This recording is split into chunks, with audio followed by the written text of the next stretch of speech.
देखिए ज्ञानेश जी, आप election commission के वरिष्ठ पद पे हैं और आप अपना काम कीजिए, है ना। और आप लगभग एक हफ्ता के अंदर में जो कर्नाटका सीआईडी है उनको जवाब दीजिए और बताइए कि कहां क्या कमी बेसी है, किस प्रकार का नंबर है, किस प्रकार का ओटीपी है और कैसे वोटों को डिलीट किया जा रहा है, क्यों डिलीट किया जा रहा है, किसके द्वारा किया जा रहा है, आप जरूर बताइए।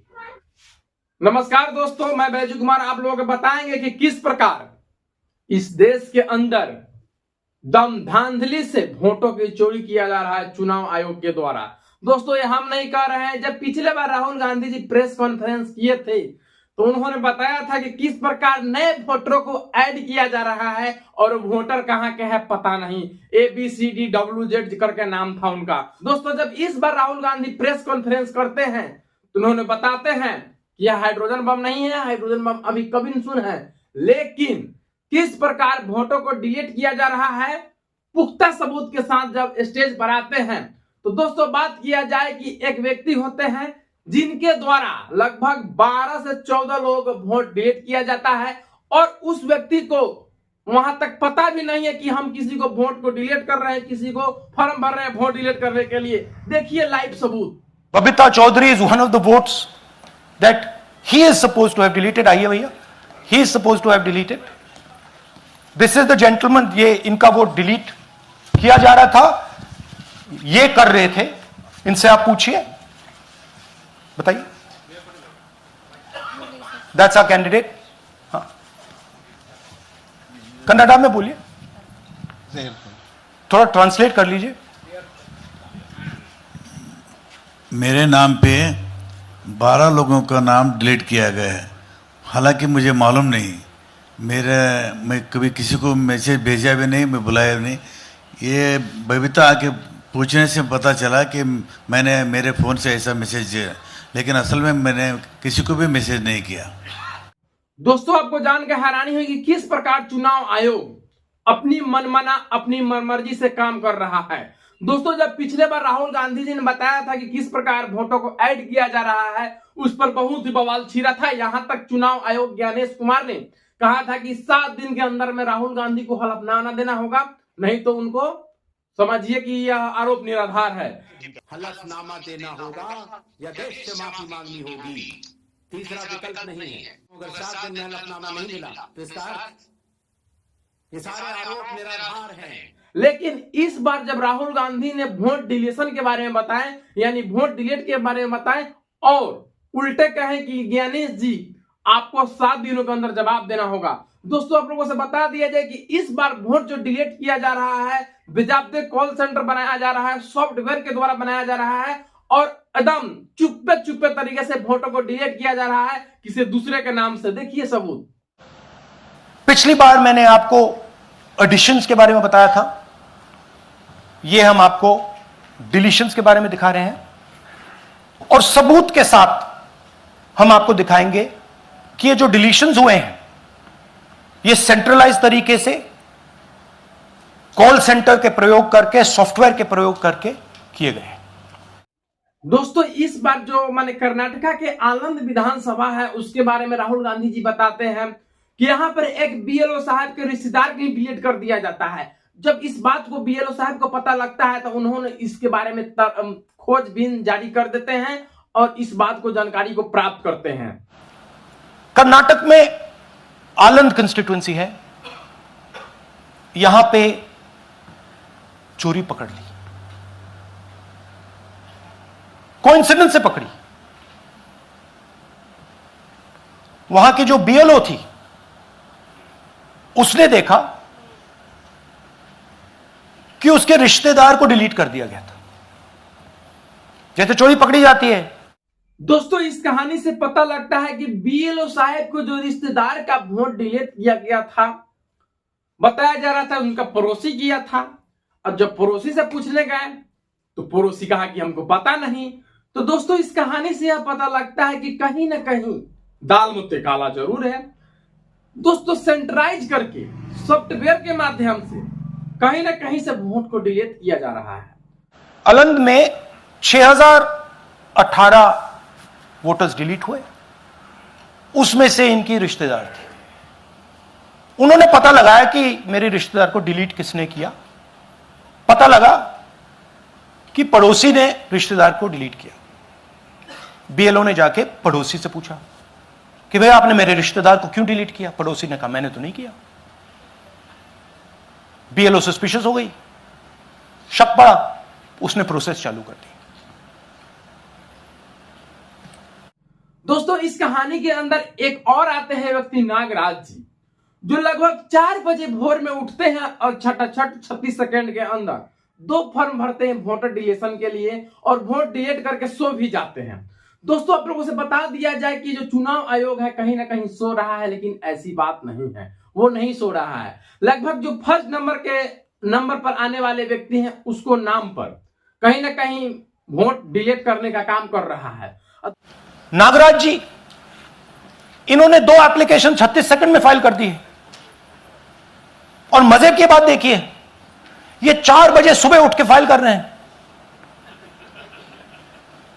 पता नहीं क्या हुआ, 4 बजे सुबह कहा कि भैया मैं 2 वोटर को डिलीट करूंगा, और कितने 36 सेकंड में डिलीट कर दिए, फिर सो गए।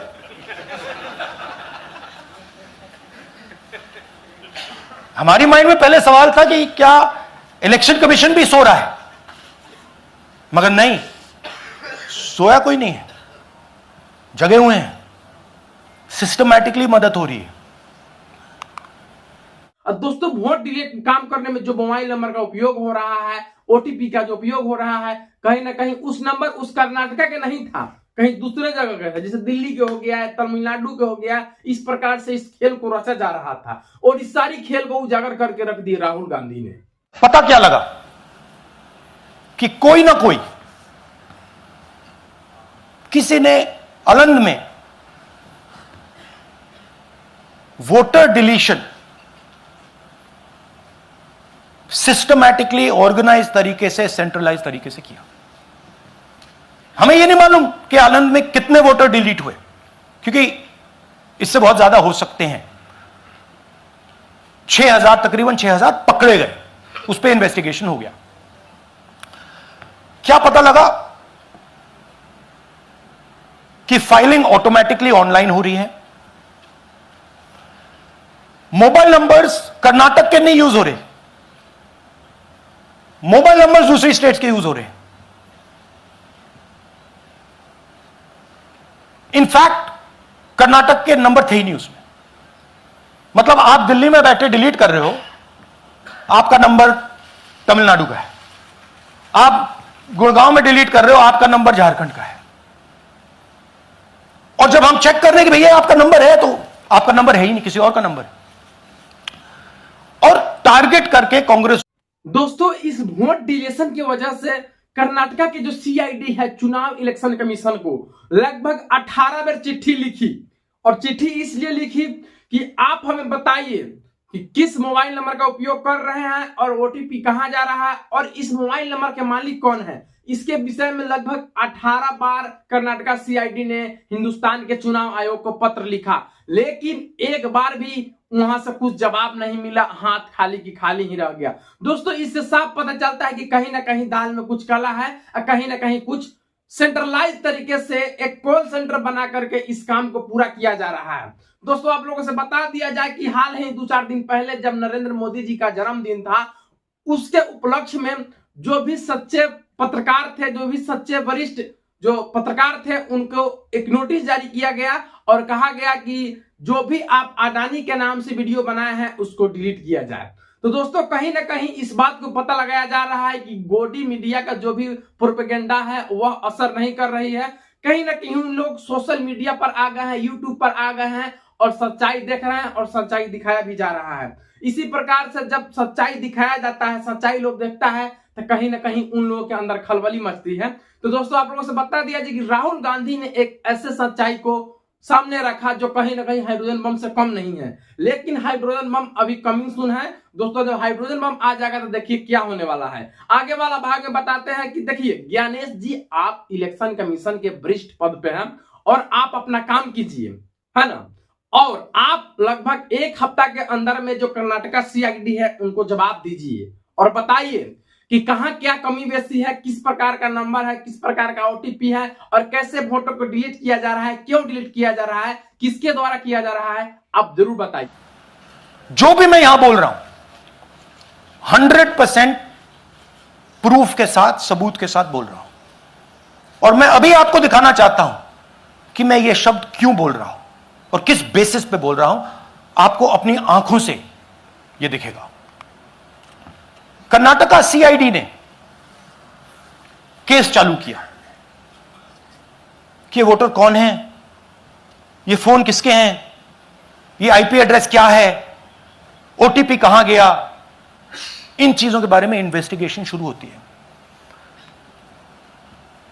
कर्नाटक सीआईडी ने हिंदुस्तान के इलेक्शन कमीशन को 18 चिट्ठियां लिखी हैं। हमें आप ये इंफॉर्मेशन दीजिए, बिल्कुल क्लियर है, डेस्टिनेशन आईपी दीजिए, डिवाइस डेस्टिनेशन पोर्ट दीजिए, ओटीपी ट्रेल्स दीजिए, फोन नंबर्स दीजिए, फोन नंबर्स के मालिकों के नाम दीजिए। क्लियरली पूछा है,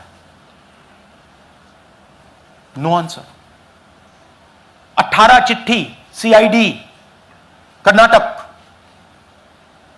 no answer from chief election commissioner, no answer from election commission.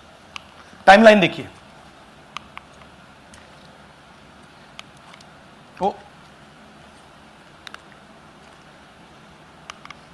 Okay, फरवरी 23 में इन्वेस्टिगेशन शुरू होती है। मार्च 23 में कर्नाटका सीआईडी चिट्ठी लिखती है ईसीआई को कि हमें सारे डिटेल्स दे दीजिए।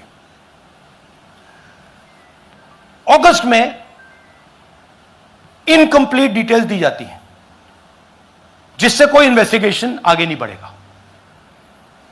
जिन चीजों की जरूरत थी वो नहीं दी, जिसकी जरूरत नहीं थी वो सारी दे दी। बताइए। बाकी सब नमस्कार दोस्तों, अगर वीडियो में कोई छूट गया होगा, चाहे कोई गलती हुई तो माफ कर दीजिएगा। अगर इस चैनल पर आप वीडियो देखना चाहते हैं तो चलो सब्सक्राइब कीजिए। नमस्कार।